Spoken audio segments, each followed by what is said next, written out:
You were still talking. They answered over you anyway. You paused for half a second. Then you came back softer, and the moment was already theirs. That is the damage. Most people think the problem is volume, that your voice is too quiet, too gentle, too low to compete. But that is not the real loss. The real loss happens after the cutoff, in that tiny re-entry, in the way your pace changes, in the way you try to slide back in without stopping anything. You stay calm. You do not snap. You do not fight for attention. You try to prove control by becoming even easier to speak over. And that is the part people miss. Your authority did not drop when they interrupted you. It dropped when your re-entry changed nothing. Because now the room is learning something.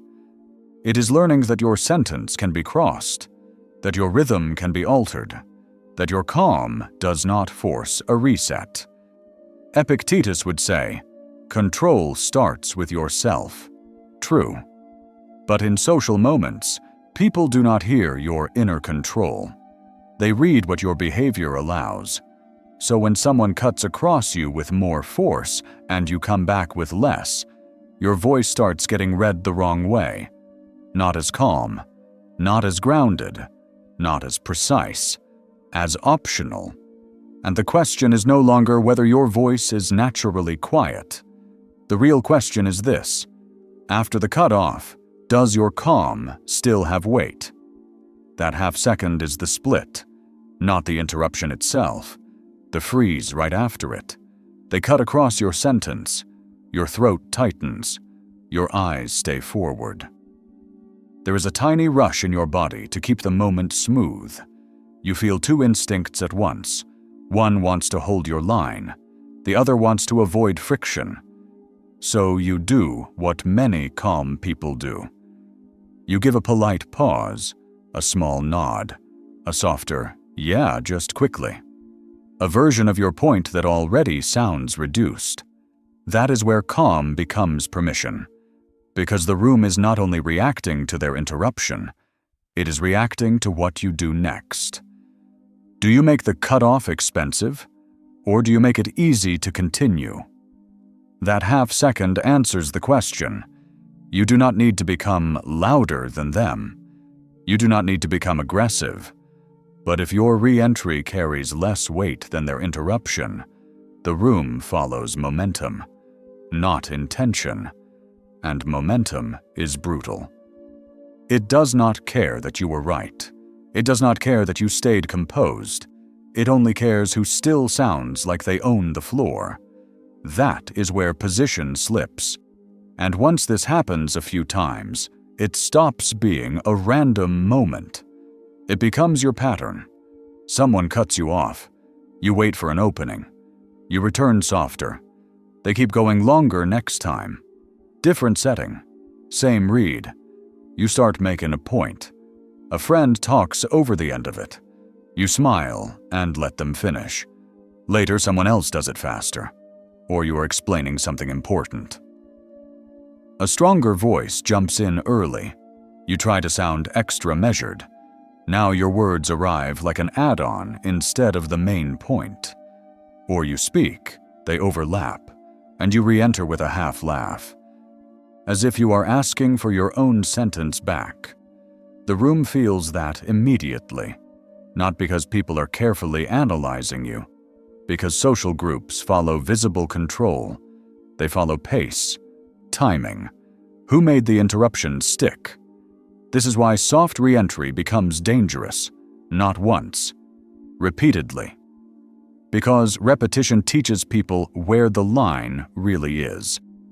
If interruption changes your speed, they notice. If interruption lowers your force, they notice. If interruption makes you sound like you need permission to continue, they definitely notice. And then the room starts helping the stronger momentum. Eyes move to them. Bodies angle to them. Silence waits for them. Your next sentence has to climb uphill just to be heard as equal. This is how quiet people accidentally train louder people to keep going. Not through weakness, through unreclaimed space. They cut once, you carry the rest. Now the title pays off. Your low voice gets read as low authority because people read public floor control, not private composure. That is the real mechanism.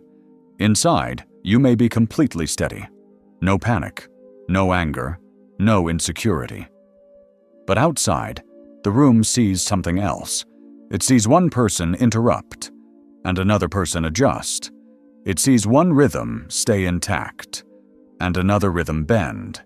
It sees one person continue like the point is theirs, and another person return like they are trying not to disturb the flow. That public contrast is what gets labeled. Not calm, not mature, not emotionally controlled. Low authority. Marcus Aurelius talked about standing firm in your ruling center. But people cannot see your ruling center. They can only see whether your center survives contact. That is why a naturally quiet voice can still command a room when it holds pace, holds shape, and makes interruption fail. And a low voice can lose the room when it gets lighter after resistance. So the issue was never softness by itself. Softness with intact structure can feel surgical. But softness after being crossed, without a visible reset, feels like retreat. That is the distinction. People do not measure how calm you felt. They measure who still controls the floor. And once they stop reading your calm as floor control, they start relating to you differently. They jump in sooner.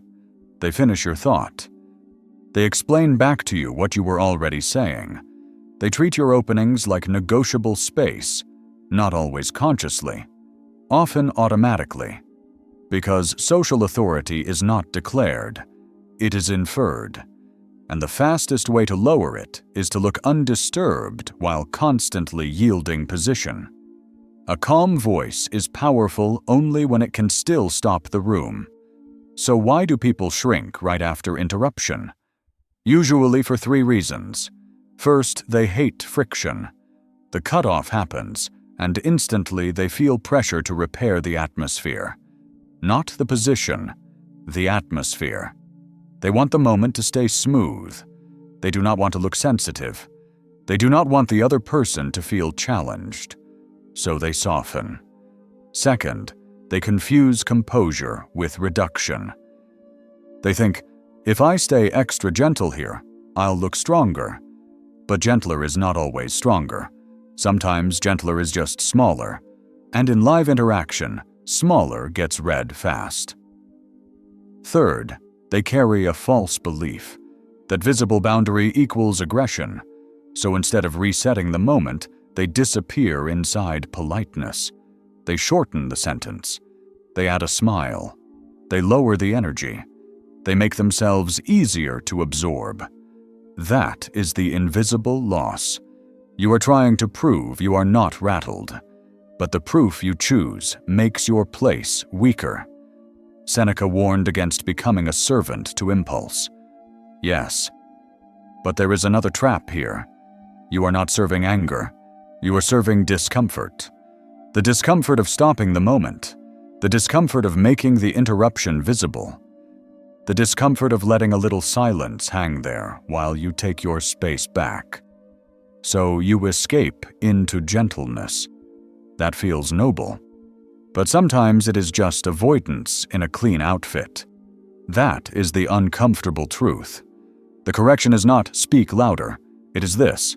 When the interruption comes, do not let it rewrite your pace. Pause. Stay still. Re-enter clean. Not rushed. Not apologetic. Not smiling to soften the reset. Just clear. Let me finish. Or 1 second. Or I'm not done. Then continue your point at your original pace. That is what visible authority looks like. Minimal words. No extra explanation. No emotional charge. No speech about respect. You are not fighting for the floor. You are resuming ownership of it. And if they keep going, do less, not more. Stop feeding them your softness. Hold eye contact. Let the silence expose the behavior. Then decide whether the point deserves another attempt or whether the access gets reduced. Because real calm doesn't beg to be included. It changes the interaction. It makes interruption fail. This is the identity shift. Before, your calm was private. Now it becomes public. Before, your stillness absorbed pressure. Now it redirects pressure. Before, they interrupted and kept the momentum. Now they interrupt and hit structure. That is quiet dominance. A low voice with floor control feels deliberate. A low voice without floor control feels easy to cross. Same voice, different read. Your voice is not what lowered your authority. Your unreclaimed pause did. The room will forgive quiet. It will not ignore repeated surrender. So the next time someone cuts across you, do not rush to prove you are calm. Be calm in a way that still holds shape. Because authority is not your volume. It is whether your pace survives contact. If this hit home, subscribe. And in the comments, write, "My calm has weight."